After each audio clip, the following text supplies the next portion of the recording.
2311 Racing will run a third car for 3 races in 2024 and could expand eventually to 3 full-time cars maybe by 2025. What's going on, guys? It's Daniel and welcome back to the video. We got some NASCAR and other motorsports stories discussed here today on the channel. Let's go ahead and just jump straight into those really quickly. First, going to take a look at a couple paint schemes that have been revealed over the course of the last couple days. Let's go ahead and just jump straight into it. The first paint scheme we're taking a look at is Justin Allgaier's 2024 Rev 1 Energy scheme that we're going to see this weekend at Circuit of the Americas. This paint scheme looks really good in my opinion. It's going to be partnered up with Brandt. I think this looks really solid and glad to see that Rev 1 Energy is going to be working with Justin Allgaier. And the only other paint scheme we're taking a look at is Kimu Kobayashi's 2024 Mobile 1 scheme that we'll see at Circuit of the Americas and a couple of the races throughout the 2024 season. I like the scheme a lot. It's not my favorite Mobile 1 scheme I've seen before. I think Chris Bell's is better, and I think Tyler Reddick's was better, but I still think this looks pretty good, and I'm definitely looking forward to seeing on the racetrack in 2024, especially this weekend. I think it does look pretty good. Excited to see on the racetrack this weekend. And now we're going ahead and jump on to the next story of today's episode as we're talking about lead lap finishers. According to Steven Sump from Frenz, there were only 5 cars to finish on the lead lap at Bristol Motor Speedway earlier this evening. That is the least amount of cars to finish on the lead lap in a NASCAR Cup Series race since Dover in June of 2004. It has been nearly 20 years since that last time happened. That is absolutely phenomenal. Obviously, with the tire issues coming into play during today's NASCAR Cup Series race, that played a major and huge role, but the men you had to manage your tires throughout the event. I think that's an incredible and amazing accomplishment. That's kind of crazy if you ask me. That hasn't happened in a long time. I don't know if that ever is going to happen again.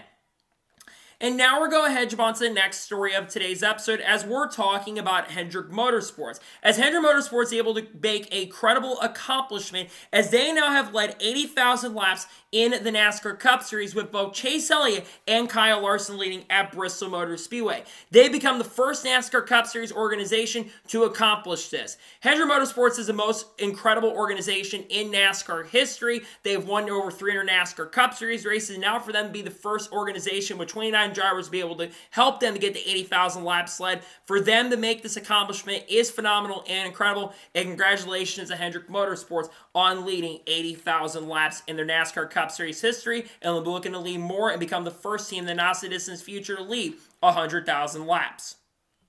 And now we're going ahead and jump on to the next story of today's episode as we're talking about the Food City 500. Now, we had a new record of lead changes during the Food City 500, and Jonathan Fell put out a really good tweet on this. There were 54 lead changes during today's NASCAR Cup Series race. That is the most in Bristol history. In fact, if I'm not mistaken, that is the most since Michigan in 1981 that has not taken place on a superspeedway at Daytona or Talladega. That is unbelievable. These guys are trading the lead back and forth throughout the event, and I think it led to a really solid and amazing racing product. And to see that record broken with over 50 lead changes at Brisco, because the previous record was in 1991 in the spring when Rusty Wallace won. That had 40 lead changes. To see that this race got 54 lead changes is an incredible accomplishment. So congratulations to NASCAR on getting this accomplishment done. We'll see if that record ever gets broken. You never know what could happen. We'll see what happens in the future, but pretty cool to see that they were able to break that record.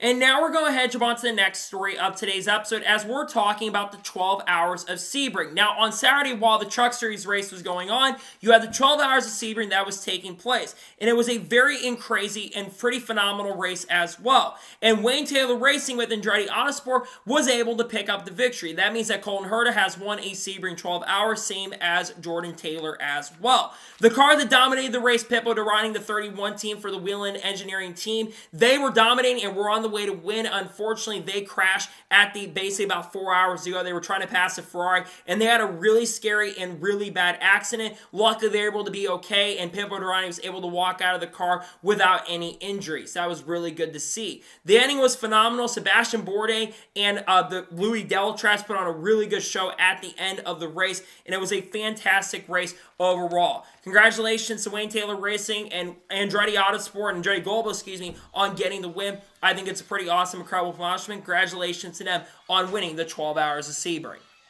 And now we're going ahead and jump on to the next story of today's episode as we're talking about Josh Bilicki. As it was announced on Friday that Josh Bilicki is going to be driving the 92 for DJM Racing once again at Circuit of the Americas. Josh Bilicki's already made a couple starts so far DJM Racing this season. He actually ran at Daytona National Speedway. I think he was able to make the event. I think unfortunately crashed out early in the race. Josh Bilicki, though, in my opinion, is a really solid and a pretty good road course racer, so I think he does have a really solid chance and a pretty good opportunity to contend for a good run, considering DJM Racing, historically, they have been a really good organization in the NASCAR Cup Series, the Xfinity Series, I should say, in the past. We've seen Preston Partisan, who's driven for them, has done a pretty good job, so I think that Josh Bilicki will have a pretty good performance. I'm excited to see what he can do with DJM Racing this weekend. I think he's going to do a good job, and looking forward to seeing him having a chance and opportunity to drive with DJM Racing at Circuit of the Americas.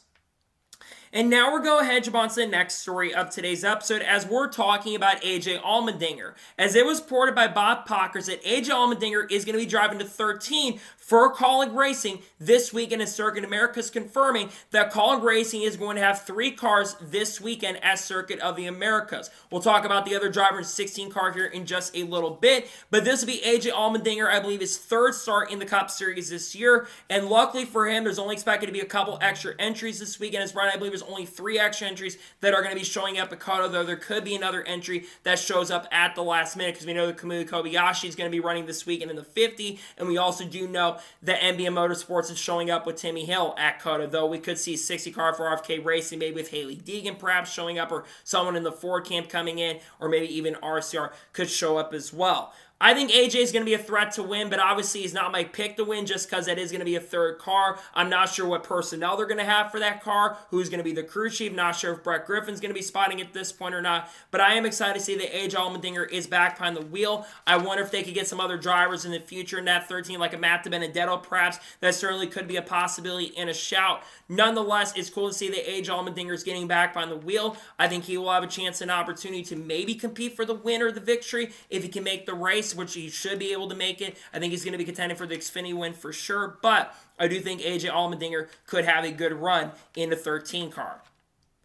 And now we're going ahead and jump on to the next story of today's episode as we're talking about the 2025 IMSA schedule. As shockingly, the 2025 IMSA schedule was announced on Friday, and it's pretty much very similar to last year's or this year's schedule. So it's going to kick off for the Royal for the 24 on January 19th. Then the Royal 24 is going to take place from January 25th to 26th. Then it's going to be Sebring 12 hours on March 15th. Then we'll race at Long Beach, I think, for the 2-hour event on April 12th. Then we'll race at Laguna Seca on May 11th. Then we'll race in Detroit on May 31st. Then we'll race in Mid-Ohio on June 8th. Then we'll race at Watkins Glen on June 29th. Then we'll race at Canadian Tire on July 13th. And then Road America on August 3rd. Then the race at Virginia International Raceway on August 24th. Then the race at Indianapolis for the Battle of the Bricks on September 21st. And then the final race will be Petit Le Mans on October 11th. In general, there's really not many changes going on with the 2025 IMSA schedule. I think it confirms a couple IndyCar dates. For instance, I think IndyCar will go to that Long Beach date. And I also think Detroit has also been confirmed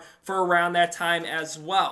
In a nutshell, it's a really solid IMSA schedule, and I am definitely excited for the IMSA because IMSA is one of the most growing series currently at the moment right now, and it continues to grow in a pretty massive and big way. So nonetheless, really happy about this and glad to see that the schedule has already been released, and I really hope the racing can be good for IMSA this upcoming season in 2025. There's a lot of interest in manufacturers we're going to talk about here in just a little bit. Nonetheless, so glad to see that they are going to be announcing the IMSA schedule already.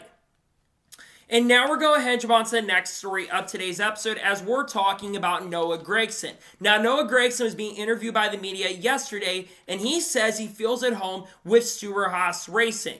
Noah Gragson, of course, only ran 5 races up to this point with Stewart-Haas Racing, and unfortunately, earlier today in the race, he did unfortunately have a bad event where he finished like 3 or 4 laps down because of major tire problems and major tire issues. But Noah Gragson has been off to a really solid and a relatively good start in 2020. 2024. He has finished in the top 10 twice this season and has finished in the top 15 in 3 races up to this point. If not for the 35-point penalty that he received after Atlanta, he would likely be around that top 20 area in the points. Unfortunately, lost a lot of points today because he did not run good at Bristol. But Noah Gragson has been impressing me. And he also got those Bass Pro Shops colors, which I think is really good to see that he got those colors back, which I think was unfortunately not a good luck charm for him this weekend. But Noah Gragson, him having the confidence to run up front and be as quick as he's been to start the season, it shows that SHR is showing a lot more pace and speed. Obviously, there's a lot of rumors surrounding Stewart-Haas Racing. They may go back to Chevrolet next year or switch manufacturers, which is a shame because they're really starting to get their foot with the dark horse. But he had a really great race, has had a really solid start to the season, and I'm glad to see that he is feeling comfortable being at Stewart-Haas Racing. I know he wants to be competitive, I know he wants to be up front, and I know he wants to show his stuff going into the future. So I'm excited for Noah Gragson. There's a lot of good tracks coming up for him. We know he's been decent at road courses in the past. He was pretty good at COTA last year, one of the few races when he drove the 42 car that he showed a lot of speed. So we'll see what happens, and we'll see how Noah Gragson ends up performing, but hopefully continue the good momentum he started off in 2024. And now we're going to jump on to the next story of today's episode as we're talking about Conor Zillich. Now, we've already talked about the overall winner in the Sebring 12 Hours, that being Wayne Taylor Racing with Andretti Autosport. But we're going to talk about the winner of LMP2 because one of the drivers part of the LMP2 class that won a Sebring 12 Hours is Conor Zillich. Conor Zillich was able to put on an incredible drive and win his class in LMP2. Conor Zillich, in my opinion, is one of the best up-and-coming drivers in racing. He might have the most raw talent we've seen since either Joey Logano or Kyle Larson. And he's already won a class in the Rolex 24 in the Sebring 12 Hours, and he's only done that at 17 years old, which is absolutely phenomenal. And he wants to go and win Le Mans 24 Hours, which, by the way, if there's some teams apparently that are open on rides, so if I'm a team right now, or basically in the hypercars, I'd be calling up Conor Zillich right now to get behind the wheel because he's absolutely amazing and a phenomenal driver. And you think about this week he's going to be debuting at Circuit of the Americas, and he's going to be in the 7 truck, which has already won this season with Kyle Busch. So I think that he is going to be a major threat and a serious contender in quite a few races this year. And he's going to make some Xfinity starts with Junior Motorsports at some point this year. So seeing Conor Zillich do everything he's been able to accomplish, I think is pretty amazing, by the way. And I think that Conor Zillich has an amazing and bright future in his racing career. To see him go out there and win in his class is a pretty amazing accomplishment. And nonetheless, congratulations to him on winning the Sebring 12 Hours in the LMP2 class. I think is an amazing and incredible accomplishment. And now we're going to jump on to the next story of today's episode as we're talking about Bristol Motor Speedway. Now, we're going to talk about the Bristol Tire here in just a little bit. But John Prost is being interviewed by the NASCAR media, and he says that was one of the best short track races he has ever seen as a person who's been working in the industry. I have to agree with John Prost on this. While there definitely were a lot of tire issues and a lot of problems in this race, which we'll talk about when we get to the Bristol Tire, I thought the racing was absolutely phenomenal. I talked about it here at the beginning of this episode. We had a record amount of lead changes for Bristol standards. 54 lead changes, and you had to manage your tires. And that made the race, for me, really phenomenal to watch. Because let's be honest, the last couple races that have happened at Bristol Motor Speedway, at least in Cup, while they weren't bad by any stretch of imagination, I think they were definitely a little underwhelming. But I think the short track racing especially had taken a little bit of a step in the right direction. But I want people to pump the brakes saying, oh, we fixed the short track package. This race was not run under the short track package. This race was run under the intermediate package. Now, we'll see this at Dover, which I think Dover could be another race where you have tire wear issues, but still, I thought this race was really great. I agree with John Prost. We've had a great start to the year when it comes to racing. We had a phenomenal Daytona 500 until the end. Atlanta was one of the greatest races of all time. Vegas had an amazing flow and a great finish. Phoenix was a little bit but still was decent in my opinion. And then you have another great race at Bristol Motor Speedway. NASCAR's off to a great start in 2024, and I think that they could absolutely continue that going into the future. So nonetheless, I've enjoyed the season up to this point so far. It's been a great season for NASCAR, and I really hope that they can continue the momentum because right now I think NASCAR has hit the jackpot, especially with how good the racing has been up to this point. And now we're going ahead and jump on to the next story of today's episode as we're talking about the Bristol Tire. We've already talked a lot about this race earlier today, but one of the biggest reasons why this race is absolutely wild and chaotic was the Bristol Tire. For whatever reason, after about 40 or 45 laps, these tires would go down to the cords and the tires would wear really, really crazy. And you would go multiple laps down and either have to come down pit road or would limp your way around. Now, Greg Strucker was interviewed by the media during the race at about, I think, 200 laps to go, and he basically said that this is the same tire that we used in September. He thinks that the resin really played a major role in the track having the tire situation that really came into place where the tires basically went down to the cords. Now, Chris Gabehart, after Denny Hamlin went on to win the NASCAR Cup Series race, he basically said, we can't blame Goodyear for this situation on the tires, and we can't always blame Goodyear when there's tire issues coming into play. And then Kyle Larson also commented on the situation. He said, it was chaotic, fun, but he also said, I doesn't want to see it ever again and tire wear come into play as much as it was. I also saw a lot of other drivers comment on the situation. Alex Bowman said something about it. I believe I saw Casey Kane on Twitter praise what we saw. Rick Mass kind of called it a half-mile Darlington. Dale Jr. was absolutely praising it big. I want to praise the tire from this race. Mostly. The only negative I will say for the tire is that there was no rubber laid down on the track, so the tires didn't completely wear out because the rubber was going off the tires, but it wasn't laying on the racetrack, and it was getting cleaned up every single time. That might be the only negative from this race, is that I think Goodyear really went in the right direction. I really hope that Goodyear doesn't go ahead and make a super hard tire and they keep this tire, but find a way for the tire to not absolutely wear instantly, but make it to where maybe last a few laps and there can be rubber that's laid on the track. Because for whatever reason, there wasn't rubber laid down. I'm guessing the resin played a major role in that because they didn't use PJ1 this time around. They used a resin compound. But I got to say, I really enjoyed this race today. It was really, really phenomenal, and I think the tire did a pretty solid job, in my opinion. I know some are going to disagree, and I do agree. Maybe it wasn't like Bristol and Indianapolis 2008, but still definitely was a very chaotic race. And now we're going ahead and jump on to the next story of today's episode as we're talking about Ryan Blaney. Now, Ryan Blaney was asked a question by multiple media members, including, I think, Trey Lyle from French, and was asked about superstars in the sport and NASCAR growing in superstardom. It was also asked, could we ever see a driver go out and win a ton of races? Ryan Blaney actually commented on this. Carr's also commenting that he doesn't want to get asked Ross Chastain questions again. But Ryan Blaney commented on the superstar situation yesterday, and he says he wants to be Jeff Gordon in the 90s when it comes to popularity. I think Ryan Blaney is one driver in the Cup Series right now that might have that possibility of doing that. The one thing when you look at superstars, right, is that one of the things that NASCAR has been able to accomplish in recent years is they've been able to have a lot of parity. But one of the things that has come up is that they have not been able to see many superstars emerge in recent years, in recent seasons. And I do believe that the parity is playing a role in that. Because you look at the drivers that were superstars back in the day. Guys like Tony Stewart, guys like Jeff Gordon, guys like Dale Earnhardt, Rusty Wallace, Darrell Waltrip. They were superstars because they won a lot of races. We don't really have a lot of superstars, and granted, Ryan Blaney won a few races last year, but people don't recognize Ryan Blaney as a superstar yet at this point.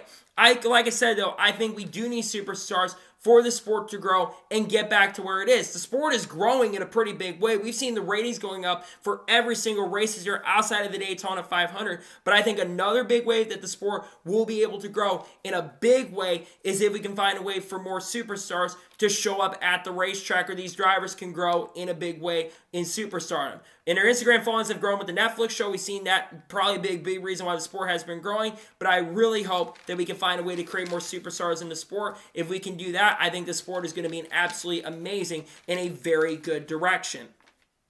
And now we're going ahead and jump on to the next story of today's episode as we're talking about RFK Racing. Now, it was reported by Racer.com that over at the Sebring 12 Hours yesterday or Friday, they reported, Marshall Pruitt did this, that there were representatives from RFK Racing that were spotted at Sebring for IMSA.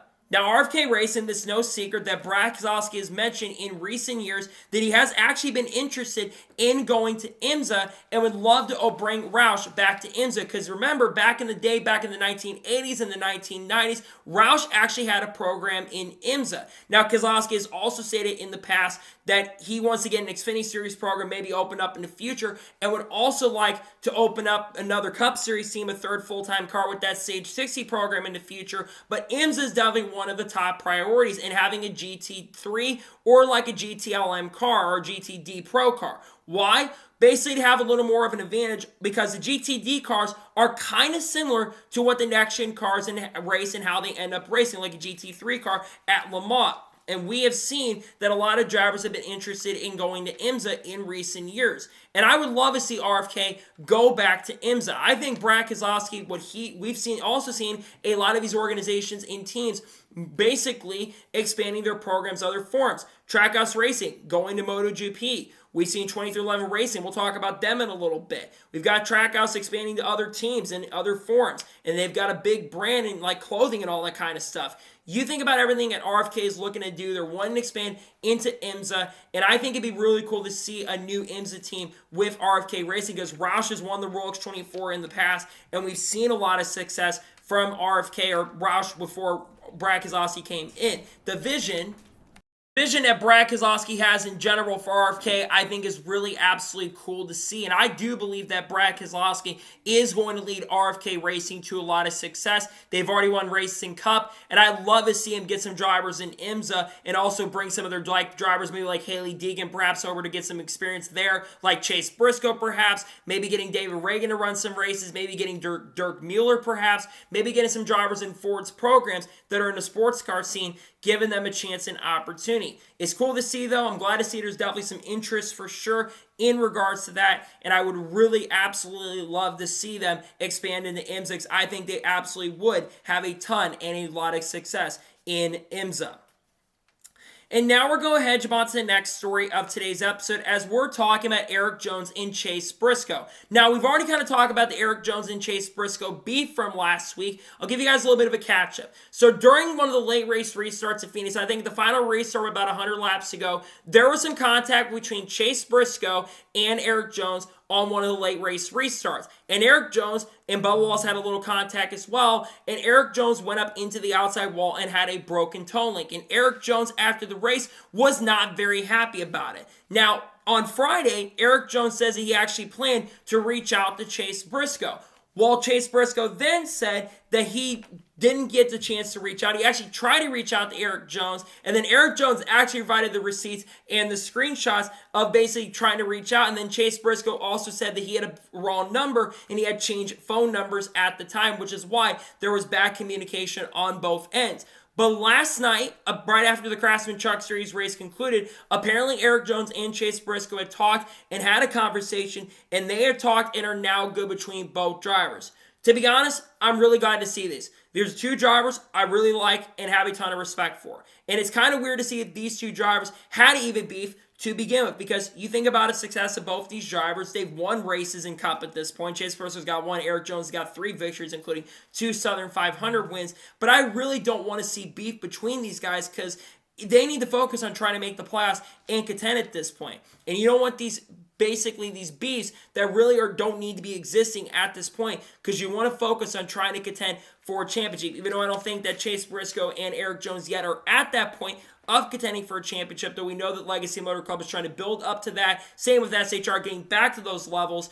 I think you look at SHR and they want to focus on that. But at this point, I'm glad to see at least Erik Jones and Chase Briscoe have made up from the situation. I'm glad there's really no beef between both of them, and I'm glad to see they both can move on. It's interesting to see they had issues from that. I'm glad to see now that they can move on from the situation, move past it, and now they can focus on trying to compete for wins at this point, because Chase Briscoe had a decent car today, but not great. Erik Jones ended up, I think, getting a top 20, had a chance for a top 10, had some good pace and speed. The Legacy cars look pretty good today. Now, hopefully, they can move on from their situation that they had, and now can go out there and focus on trying to win races and see if they can be competitive. We'll see what happens, and we'll see how they end up performing through the rest of the year. Hopefully, they absolutely can move on from the situation and focus on contending for victories.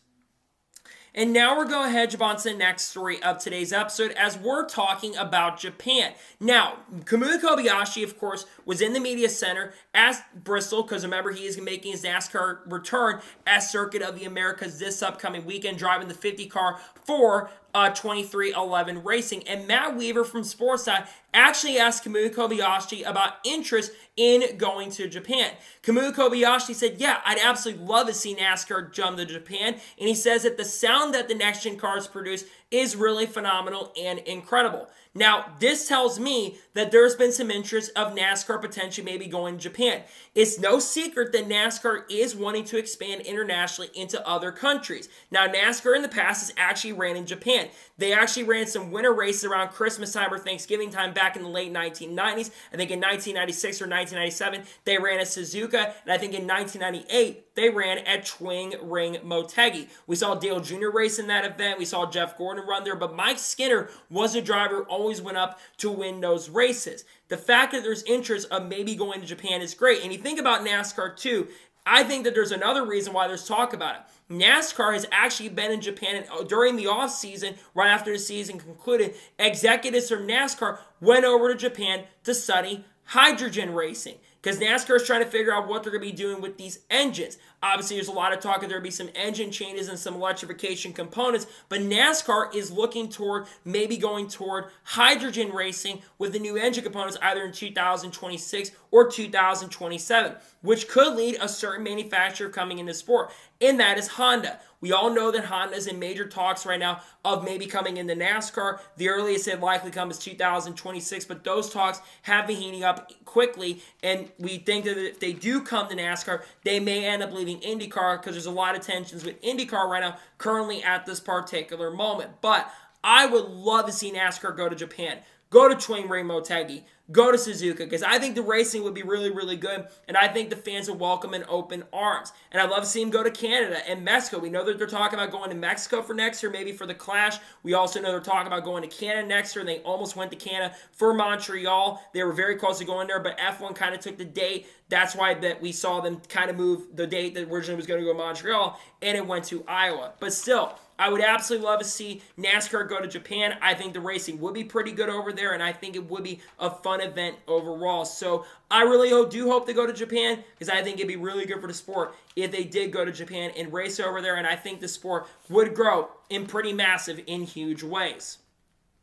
And now we're going to hedge on to the next story of today's episode as we're talking about Shane Van Gisbergen. Now, Shane Van Gisbergen is going to be making his season debut this weekend in the Cup Series at Circuit of the Americas, driving the number 16 car for Kaulig Racing. Shane Van Gisbergen is going to make 8 starts in the Cup Series this year in 2024. He's going to run a Circuit Americas. He's going to run the Chicago Street Course. He's going to run the Coke 600. Both Talladega races. He's going to run Daytona later this year. He's also going to run at Las Vegas Motor Speedway, and I believe Watkins Glen is also on SVG's schedule as well. There's a lot of hype going in this race for Shane Van Gisbergen. One, yes, he is going to be in a Kaulig car in the number 16. But from what people have been saying, it sounds like that 16 car is going to be prepared by Trackhouse Racing. We know Trackhouse Racing has been very good at Circuit Americas. They're really good in this event in 2023. We saw Daniel Suarez and Ross Chastain getting a little beef last time we ran here, but they both were fast. And Ross Chastain 2 years ago won his first career Cup Series race at this racetrack. So we know that the Trackhouse cars have been really strong on road courses, and I expect that Shane Van Gisbergen, of how good of a driver he has been, I believe that he is going to be a major threat and a serious contender to get it done at Circuit of the Americas. Not just in the Cup Series, but in the Xfinity Series race as well, because while Kaulig Racing's had a little bit of trouble on their intermediate and their short track program and their oval program this year, except on the super speedways, they've been extremely good on road courses in the past. And I do believe that Shane Van Gisbergen is going to be a major threat and a serious contender to get it done in multiple races. And if you want my honest opinion, I would not be surprised or shocked if he wins not only the Xfinity race on Saturday afternoon, which will be late afternoon, but on Sunday as well. There's going to be a lot of great competition to both events. Kyle Larson's going to be running both races. I think Ty Gibbs is running both races of Xfinity and Cup. We know there's some other big names going to be running. They haven't announced at this point, most likely. So I think Shane Van Gisbergen is going to have a very, very phenomenal and incredible run going and racing at Circuit of the Americas. So I'm excited for SVG. I think he's going to do a really great job, and I think he will do very phenomenal. I know he has said that he's had a little bit of trouble in the simulator, but the simulators are not reality. I think he even said that as well. I think that Shane Van Gisbergen is going to be in for a very fun and fantastic race. So I'm excited for him. I'm looking forward to seeing him run a Circuit Americas, and I do believe that he is going to do an epic and a great job at Circuit of the Americas in that number 16 car this weekend. And now we're going to head on to the next story of today's episode as we're talking about horsepower. Now, there has been a lot of talk and conversation over the course of the last couple weeks surrounding horsepower, especially after the NASCAR Cup Series race at Phoenix Raceway. And we saw a lot of drivers discuss this. Denny Hamlin said that we can increase it up to 750 horsepower. Kyle Larson said on the Dale Jr. Download earlier in the week that he said they can go to 1,000 horsepower in the next week. And boom, click, you're going to be able to go ahead and do that. And over the weekend, we saw a lot of drivers ask questions about the horsepower. First, Kyle Busch says that this next-gen car can handle it. Though there might be some components that might end up getting messed up, you could be able to do it, and it may not provide any major issues or problems. Chase Elliott says it would definitely make a big difference if there was more horsepower in the next-gen car on the short tracks. Joe Logano says he wants more. And Denny Hamlin also said, yes, we need to increase the horsepower of this car. I absolutely 100% agree with all four drivers. I did see Michael McDowell kind of say that you are going to see separation in the field if you do add more horsepower. Now, after the NASCAR Cup Series race today at Bristol, I bet you a lot of people are going to say we now don't need to increase horsepower. But as I said earlier in the episode, I want to remind y'all as well, this race at Bristol was the intermediate package. Just because we saw an absolutely amazing race at Bristol, which is one of the best Bristol races we've ever seen, that does not mean that the short track package is absolutely fixed. I think what we saw at Phoenix was a step in the right direction, but it's not perfect. I think we need to see, because I think the tires are getting better too on this car. What we need to absolutely see is more horsepower in this next-gen car, because I think the racing will get better instantaneously. I don't think it's going to be perfect, because I still think there's other components on this next-gen car, like the underbody, that absolutely do need to be fixed. But I think if you add at least a little bit of horsepower on this next-gen car, I think you are, in general, going to have a much better and a more fun racing product. And I think the fans overall are going to be a lot more happy. So I 100% agree. We need more horsepower on this car, and we need to get at least up to 750 and test it. Because, in my opinion, instead of just talking about it and stuff, why not go and at least test it at like North Wilkesboro? We had a test last week at North Wilkesboro, and for whatever reason, we did not decide to increase horsepower during the test. We should have at least tested it, done a little mini race with Joey Logano, William Byron, and Ty Gibbs. We should have done a little bit of a test to see if the racing would be better if we added horsepower, because you could shut up if the racing isn't better. We've had a better tire. We've seen better tire wear on these cars, even though the tire was a little bit insignificant at Bristol. But, of course, that was with the intermediate package. We need more horsepower in this next-gen car for there to be made a pretty big difference on the racing on short tracks. We'll see if they can apply some of the stuff to other tracks. I really hope they do increase the horsepower by the end of the year. Is my hope 1,000% up? Not at this point, no. But we'll see if NASCAR does bite the bullet at some point and go ahead and maybe just add at least a little bit of horsepower to the next-gen car. And now we're going to head on to the next story of today's episode as we're talking about Stewart Friesen versus Nick Sanchez. Now, after the NASCAR Craftsman Truck Series race, there was a little bit of a post-race scuffle between Nick Sanchez and Stewart Friesen, which is now the second time that Nick Sanchez has gotten into a fight/scuffle with older veteran drivers. You go back to last year at Talladega Superspeedway, where Nick Sanchez got into a pretty big fight with Matt Crafton. With I think about 35-40 laps to go at Talladega, Nick Sanchez kind of came down on Matt Crafton. And after the race, Matt Crafton went up and sucker punched Nick Sanchez, and Nick Sanchez was very upset and pissed off about it. Matt Crafton received the fine, and Nick Sanchez received the fine as well for basically threatening that he was going to kill him at Homestead, which if he didn't say that, he wouldn't have gotten any sort of penalty there. But now this is the second time that Nick Sanchez has made somebody mad.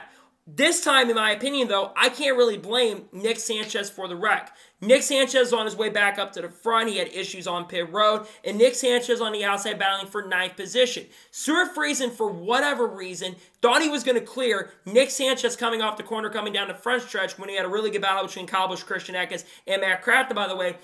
Basically, Stewart Friesen comes up the racetrack, tries to clear himself. He's not even clear and runs in front of him and wrecks himself. And then again, yes, Nick kind of moved him down, but Nick really had nowhere to go.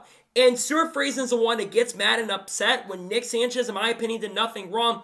I understand Stewart Friesen's frustrating. It's been a frustrating last couple of years, and I do have respect for Stewart Friesen. But look, Stewart Friesen absolutely was in the wrong for the situation. He shouldn't have not gone up and confronted Nick Sanchez because Nick Sanchez was not really in the wrong here. Yes, he kind of turned him, but you force him in the wall, dude. You force him in the outside wall, and you're the one that grabbed him. Nick Sanchez, it seems like, doesn't have respect from a lot of the older drivers in the Craftsman Truck Series for whatever reason at this point, which again, I don't really get it. It's not like Nick Sanchez intentionally wrecked you, Stewart. I kind of get Crafton being a little upset, but you don't need to go and sucker punching. And I don't know what Nick Sanchez has done to piss off some of these older veteran drivers in the sport, because Nick Sanchez has been really good this year. And obviously, Stewart Friesen is someone who has made a Cup Series start, yes, but Stewart Friesen really hasn't accomplished much in the Truck Series in recent years. He hasn't won more than one race in the last 5 or 6 years, kind of similar to Matt Craft. That makes you wonder, But I think about this with Stewart Friesen, right? I get being upset and frustrated that you got wrecked, but you're the one who started the wreck by coming up in front of Nick. I'm blaming you more for it, Stewart, because you wrecked yourself and you got in the Nick's face and you tried to start a fight with him when Nick really didn't do anything wrong here. He was coming back up to the front. He was passing you pretty fairly. Yes, he was aggressive, but he passed you pretty fairly, in my opinion. And the fact you got a little bit mad is kind of frustrating to me. So I don't agree with how Stewart Friesen handled the situation. It's going to be interesting to see how NASCAR kind of handles it and whether or not they're going to hand out penalties for this. I don't expect there to be really any penalties, and especially from picker members, because I don't think any picker members got involved in a scuffle and fight. And it really wasn't even a fight to begin with. It's a little bit of a scuffle. Some of us call it a fight. A lot of people call it a scuffle. It wasn't even a fight at this point. But I wonder if there'll be more beef and tension between both those guys, even though I do expect that Nick Sanchez is going to be up front competing for wins every single week. While Stewart Friesen, while no disrespect sent to him, I don't think that Stewart Friesen is really been setting the world on fire in recent years. He's only had one win the last few seasons. So I kind of expect Nick Sanchez to contend for championships, and I don't expect Stewart Friesen to be around much longer at this point. I don't agree with the way how Stewart Friesen handled it. I think he overreacted his situation, and I think there was a little bit of overreaction on his part, in my honest opinion. We'll see if there's any repercussions to come out from it, and we'll see if both of them have more issues going forward down the road. And Nick absolutely was not happy about it, by the way. And now we're going ahead and jump on to the first of two major stories in today's episode as we're talking about 23XI Racing. As 23XI Racing confirmed yesterday, they are going to run a third car in 2024 for 3 races. They will have the number 50 car for 3 races throughout the 2024 season, with the rest of the races to be determined at this point. Obviously, the first race they're going to be running with the number 50 car, courtesy of the Money Team, is going to be this weekend in Circuit Americas with Kimu Kobashi behind the wheel. This in celebration with it being the 50-year anniversary of Mobil 1. We already knew that 23XI Racing had been planning to run this car at least a Circuit Americas, but it is really great to see that they are going to be running this third car for multiple races. And it's interesting to see that they're doing the 50 instead of the 67, because 67 car is what they ran twice last year. They ran this car at the Indy Road Course with Kimu Kobashi, who's back behind the wheel, and then they ran this car with Travis Pastrana in the Daytona 500, where he finished 11th. So now we begin to speculate who could get behind the wheel of this 50 car. So the first driver I think about maybe is Kurt Busch. Kurt Busch, about a couple weeks ago, had teased that he's interested in maybe making a return, or was basically teasing that today is my day. Refired, not rehired. Now, Steve, I think the guy who runs the group, Steve Laletta, the president of 23XI Racing, he kind of said he's not spoken to Kurt Busch, but I got to imagine that Kurt Busch is definitely a possibility at this point. He still has to get cleared by doctors to get behind the wheel, but I would absolutely love to see Kurt Busch as a potential possibility to get behind the wheel at a track coming up in the near distance. If not Kurt Busch, who could else? Maybe Carl Edwards. Maybe Carl Edwards comes out of retirement. What about maybe Matt DiBenedetto? That certainly could be a possibility. But realistically, I think of some other options. You have Brendan Hartley. Brendan Hartley is part of 23XI Racing's Toyota Gazoo program in a World Endurance Championship. He's been a really good driver over there. I think he's won 24 Hours of Le Mans. So certainly he could be a really strong possibility for that seat. What about Eric Almirola? Eric Almirola, he's going to be running some races. In fact, his next race in Xfinity is at Richmond. He's shown some good speed with Joe Gibbs Racing. The first 2 races he's ran, I expect him to be a major threat, a contender at Richmond in a couple weeks from now. I think he's going to be a major threat there. He obviously was on standby also for Denny Hamlin to run it, I think, or was it possibly a standby for Denny Hamlin. Denny Hamlin could have missed a few races earlier this season. What about maybe Corey Heim? Corey Heim, he's a reserve driver not just for 23XI Racing, but for Legacy Motor Club. I think 23XI Racing, if they ever do expand, I think Corey Heim is going to be that 3rd driver. Corey's a very talented driver, a phenomenal talent, and he's doing some simulator work with both organizations this season. So I think he could be a really good possibility, and he's shown a lot of improvement. What about Chandler Smith? Chandler Smith's made a couple starts in the next-gen era with Kaulig Racing, and he's already off to a fantastic start in the NASCAR Xfinity Series with Joe Gibbs Racing this season. He's had 4 top 5s to start the year, or 4 top 10s to start the year, and has been extremely consistent and has been up front. What about Sheldon Creed? Sheldon Creed does have a start in the next-gen era and has been extremely consistent and really phenomenal. What about other drivers like a Nick DeVries perhaps? What about other drivers in the lower series in Toyota's program like a Taylor Gray or Tanner Gray? That certainly could be a possibility. You think about all the options that 23XI Racing does have for this 3rd car, and I think about the tracks they could show up. I think they could run a super speedway race at Talladega. That certainly is possible. I think the Brickyard is going to be one of those races potentially. Obviously, the Brickyard is one of the biggest races out there. Yes, they ran the Indy Road Course last year, but certainly I think 23XI Racing, especially with how much purse money they do give out for that, I think it would be really cool to see them show up at the Brickyard, and I think it'd be cool for that to be Kurt Busch's return, because I think Kurt Busch should come back to NASCAR. I think it would be fun for him to come back. In fact, he announced earlier today that he's actually going to be at Circuit of the Americas, not getting behind the wheel, because Kimu Kobashi is going to be behind the wheel of that number 50 car, but I would love to see Kurt Busch come back and make a return. I know maybe a one-off return to bring some closure for the fans, because a lot of fans want to see Kurt Busch come back and bring closure, because I know that a lot of fans want him back, want to see him bring out closure. I love seeing him maybe do some TV work in the not-so-distant future as well. But when you think about 23XI Racing, I think they are looking to run a 3rd car relatively soon. They're going to run a couple races this year with that 3rd 50 car, which, again, I think is pretty cool. And you think about the international presence seen the sport in recent years. Kimu Kobashi, Shane Van Gisbergen coming out and running some races this season and running some cup races in full-time in Xfinity. You think about rumors of Cam Waters. There's a chance he's going to run some select Xfinity Series races at some point later this year down the road. You think about Brody Kosecki, the most recent Supercars champion. There's a possibility he'll get a chance and opportunity. You think about other international drivers of race years like Kimi Räikkönen. I think you've seen a lot of interest from these international drivers because of the next-gen car. And I think that next-gen car is bringing a lot of these people in. Nonetheless, I think it's really cool to see that 23XI Racing is going to run a 3rd car for a couple races this year, and I hope Kurt Busch is one of those drivers so that he can come out of retirement for a one-off return.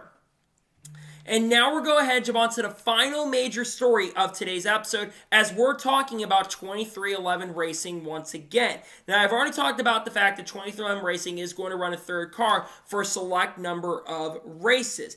And there was an interview that they did with Frenz recently. Can't remember who the interviewer was, but there was a lot of talk about 23XI Racing, everything going on with the team and organization. And somebody interviewed with Steve LaLetta, the president of 23XI Racing. Now, one of the big talking points is about potential expansion for 23XI Racing. They said things need to fall in place for the team to potentially expand in 2025, including the charter negotiations. Obviously, one of the biggest things going on in NASCAR currently at the moment is those charter negotiations right now. Obviously, NASCAR and the teams have to agree on the charters. We know that the teams, they want the charters to be permanent because charters have gone and skyrocketed a lot. They've gone up to around $40 million, which is a massive amount of money that they've gone up in the last years. Because back in 2018, 2019, they're worth $1 to $2 million. We know that Dale Jr. had an offer to get the charter from BK Racing back then. He didn't take that offer from BK Racing a few years ago because he didn't want to spend that money at the time. So I don't know if Junior Motorsports would ever move up. But getting back to 23XI Racing, the charter negotiations would be a big deal. But we all know that 23XI Racing, they want to expand. So now we talk about the possibilities. Could 2311 Racing expand to a third full-time car in 2025? Absolutely. I think the chances are actually really high that they are going to. This is not the first time. Remember, we almost actually had him expand to 3 full-time cars this year in 2024 because a few months ago, it was rumored when Denny Hamlin had not signed his contract extension with 2311 Racing, with Joe Gibbs Racing, his multi-year deal that he eventually signed right after the Southern 500. There was a lot of rumors that he was going to go over to Ford and bring 2311 Racing over there, and they'd be a Ford team, and they were going to take one of the charters from Stewart-Haas Racing because we know that SHR probably is going to be downsizing in 2025. So they came very close to doing that. And I think that is going to eventually lead 2311 Racing to expand because Denny Hamlin stated this publicly multiple different times that he wants to expand to a 3 to even 4 car program as big as Joe Gibbs Racing. And you look at the success that 2311 Racing's already had in the last couple of years. They've gotten wins of Bubba Wallace twice. They've won with Tyler Reddick twice up to this point. And we've seen them be very successful. And Kurt Busch has gotten a win. They've already won 5 races. And we've seen Tyler Reddick get to the round of 8 and nearly make it to the championship 4. And it's also that investment from Kurt Busch helping over there. And also Michael Jordan bringing in a lot of money and a lot of funding to help their program as well. So now the big question is, if they can get the charter negotiations done, will 2311 Racing potentially expand? I actually think yes. I think 2311 Racing is actually going to expand in the 2025 season. It's no secret, like I said, that they do want to expand, and I think they are going to in 2025. Now, how are they going to expand? Well, they are going to need another charter, and I know charters are very expensive, but there are a couple teams that could sell their charters, and I'm thinking of 2 teams right now. The first one is Allgaier Racing. Allgaier Racing right now is really struggling to find funding and sponsorship for the number 16 car. And unless somehow Shane Van Gisbergen goes full-time with Allgaier Racing and Cup next season, I think that 16 charter might end up going away as a charter, and that could open up to be handed to Denny Hamlin. I know Chris Rice has stated publicly on SiriusXM and other platforms that he says that a charter isn't available for 24 months, but with the fact that they're struggling to get funding and sponsorship right now, I think that's going to open the door to a charter being available for 2311. The other big possibility is Stewart-Haas Racing. I think this is actually the most realistic possibility. It's expected right now, though it's not confirmed at this point, but many people in the industry are expecting that Stewart-Haas Racing is going to downsize because they're going to leave Ford at the end of this year because their contract with Ford ends at the end of 2024. And a lot of people, including Jordan Bianchi, are expecting that Stewart-Haas Racing is going to leave Ford at the end of the season. And if SHR goes to a different manufacturer like Chevrolet, I think they'll downsize a 3-car program, and that can open up the possibility for a charter, considering the fact that it almost actually happened where 2311 Racing got a charter for Stewart-Haas Racing for this season for Denny Hamlin to drive. So I think that it will happen. I think it will come most likely from Stewart-Haas Racing. And then you think about the possibilities in drivers who could go full-time. There are a few options. Corey Heim, I talked about it with the Kurt Busch stuff earlier. I think Corey Heim could be a really big candidate for this seat full-time, especially if he can be a reserve driver with 2311 Racing. I think he'd be a really good candidate. What about maybe someone like a Matt DiBenedetto, perhaps? Matt DiBenedetto needs sponsorship and funding, but I think he would do a really good job in a third 2311 Racing car. What about Sheldon Creed or Chandler Smith or even maybe Eric Almirola? Those 3 drivers I think would do a good job. I think in a nutshell, when you look at 2311 Racing and their future plans, I think, like I said, expansion is a big thing that they are looking at going into the future. And I think that they are going to expand in 2025. I think the fact that it's not the first time they mentioned this, like I said, they're going to need a charter. And if we do see a new manufacturer come in or a new charter agreement come into play, NASCAR could maybe extend and add a couple extra charters for these teams. I know a lot of those are reserved to Honda, but they could expand if they do come in, that being Honda. But I think 2311 Racing could be that team that takes an extra charter at this particular point. It is going to be very interesting to see what happens, especially with the rumors of Honda coming in and 2311 Racing potentially expanding. But I do believe they're going to be expanding. And as they're not the only team I think is going to be expanding. I think the Trackhouse will be expanding as well, their program, with how good and how much they're looking to invest and grow their branding with 4 or 5 drivers under contract currently at the moment. So, do I think they're going to expand? Yes, absolutely. I think they will expand to 3 cars by the 2025 season, and I think it will lead to them having quite a bit of success going forward down the road. So that is going to be today's NASCAR news and motorsports news video. I want to thank you guys for watching. Please subscribe to the channel, notifications on, so if I win a video, it does go live on my channel. Follow me on Twitter, Facebook, and Instagram, and support my Patreon as well. Link description below, then comment your thoughts below on today's video. Who do you think behind the wheel of the new 2311 racing car, the other two races? Let me know your thoughts in the comments below. And what are your thoughts about 2311 racing potentially expanding in 25? Let me know your thoughts in the comments below. Tomorrow on the channel, there's going to be 2 entry list videos for the Cup Series and the Xfinity Series race at COTA. Then Wednesday, there's going to be the Truck Series race picks, the Truck Series entry list video, the NASCAR news video, and then on Thursday, we'll have race picks for Cup. Also, Xfinity race picks is likely coming out on Wednesday as well. Friday, we'll have other content dropping as well as we get you guys set up for Circuit of the Americas. So anyways, like I said, I want to thank you guys for watching today's episode, and I'll see you guys next time for more great, awesome NASCAR content and other motorsports content on the channel like this. Take care, everybody.